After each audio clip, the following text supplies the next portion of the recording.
Hi, I'm Sarah Martin, the Student Support Services TOSA here in Palm Springs Unified School District, and today we're going to take a look at reinforcement and prompting. The topics we will be discussing is defining reinforcement, types of reinforcement, what prompting is, and different types of prompting.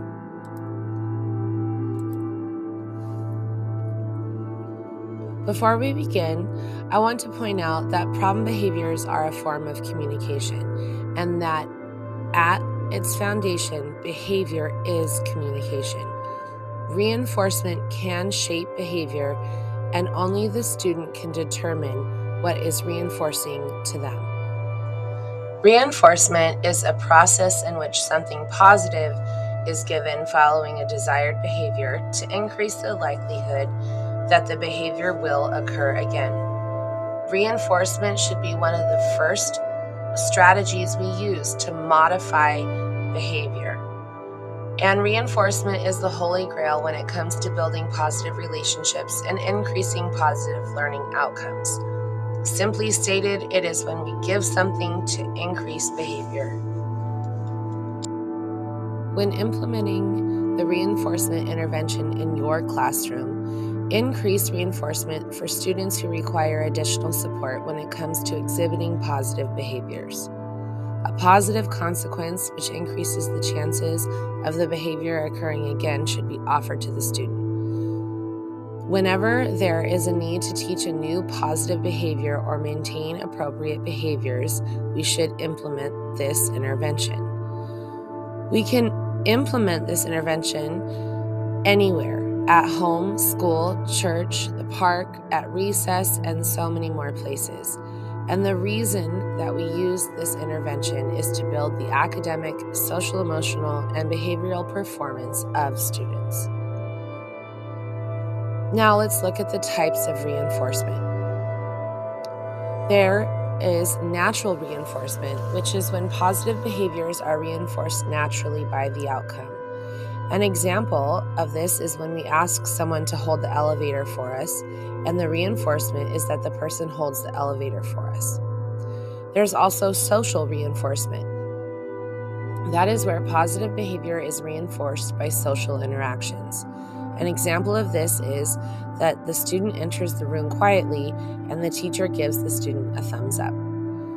There is also tangible reinforcement, which is when positive behavior is reinforced by access to a desired item. An example is the student completing seat work and the teacher giving the student a sticker or some other type of physical reward. I wanted to take a minute to talk about bribery versus positive reinforcement. When something is considered bribery, the child is in control, and offering a preferred item or activity happens to try to stop or influence a behavior in the moment. Bribery occurs after problem behaviors have already begun, and it stops the behavior in the short term but increases it in the long term, and it's favorable to the person giving the bribe. Positive reinforcement, on the other hand, the adult is in control.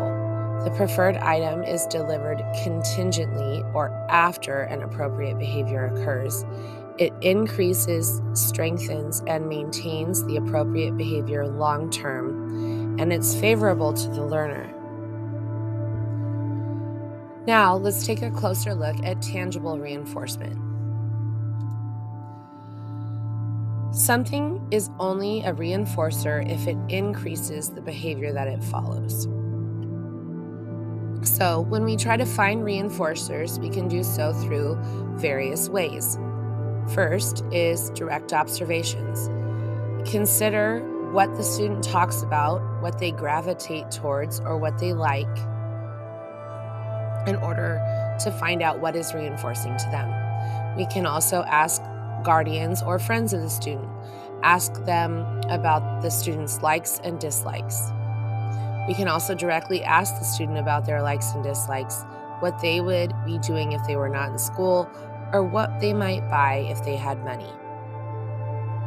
We can also try paired choice, which is when we present two items in front of the student and ask which one they want. You can also present two activities or scenarios in the paired choice option.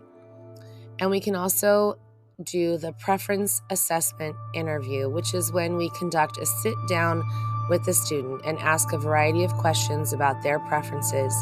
The end result will rank what is most reinforcing to them. I will add a link to this forced choice reinforcement menu in the comments. When using tangible reinforcement with our students, we often use token boards, and here are a couple of elementary school examples. And then here is a secondary example of a daily travel card.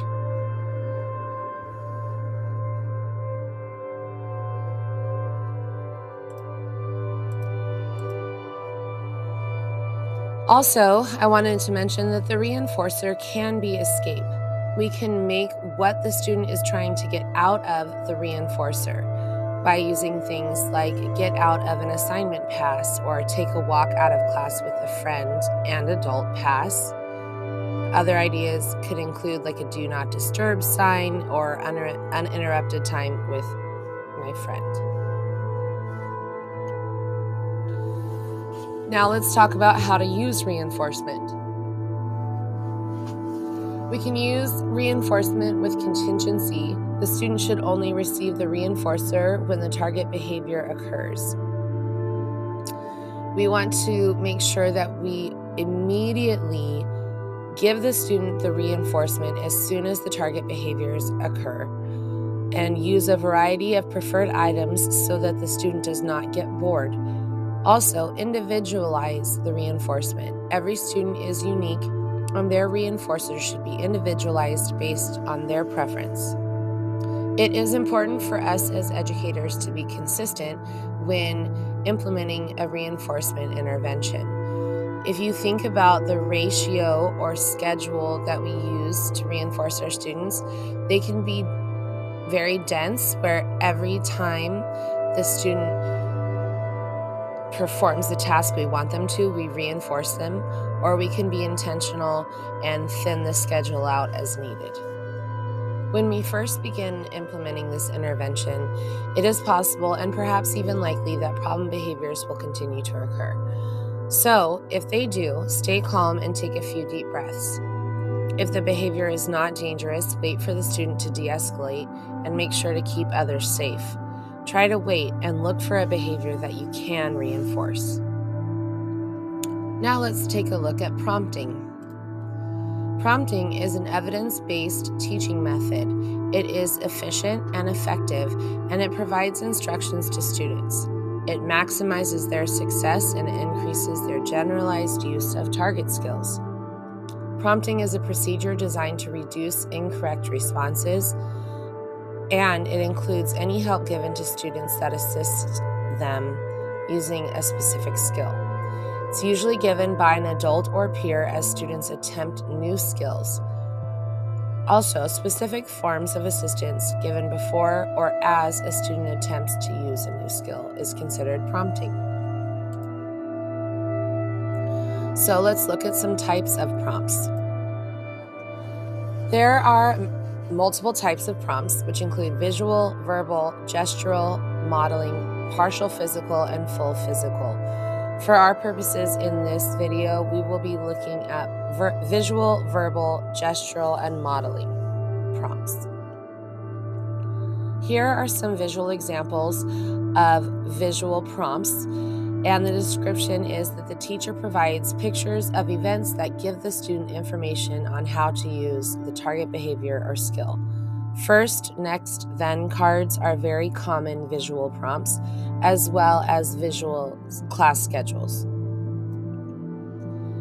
Verbal prompts. The teacher gives a hint, clue, or direction to the student.